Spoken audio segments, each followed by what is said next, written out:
네, 이렇게 황하나 씨도 체포가 됐고요. 이 버닝썬 게이트에서 재벌가 3세들의 마약 유통까지 우리 사회가 어느새 마약 문제로 진통을 겪고 있습니다.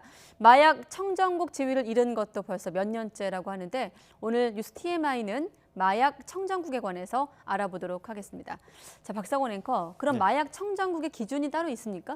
마약 청정국의 기준은 유엔의 기준을 따르고 있긴 하지만 통용될 뿐 직접 지정하는 개념은 아닙니다. 통상 인구 10만 명당 연간 마약 사범이 20명 미만일 때 마약 청정국으로 분류됩니다. 우리나라도 이미 지난 2016년 14,214건이 적발돼 10만 명당 28명을 기록하면서 마약 청정국 지위를 잃었습니다. 이후 2017년 14,123명, 2018년 12,613명으로 그 수가 조금 줄긴 했습니다. 하지만 마약 밀수입 압수량은 현저하게 늘어 2016년 38.6kg, 그리고 2017년 35.2kg, 2018년 298.3kg을 기록했습니다.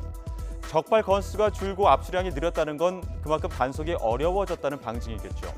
마약 청정국으로 마약류 유통 경로 정도로만 여겨졌던 우리나라가 이제는 소비국으로 바뀌고 있다는 분석이 나오는 것도 이 때문입니다. 마약 관련 처벌 수위를 높여야 한다는 지적도 끊임없이 나오는데요.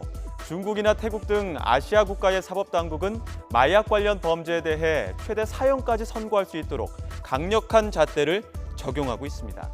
하지만 국내법의 경우 마약류를 복용, 거래 또는 소지할 경우 5년 이하의 징역 또는 5천만 원 이하의 벌금을 받습니다.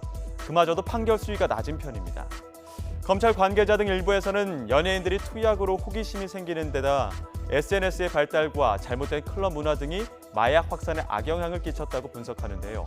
마약 청정국이라는 옛 영광에서 벗어나 마약과의 전쟁을 시작해야 한다는 주장이 힘을 얻는 이유입니다.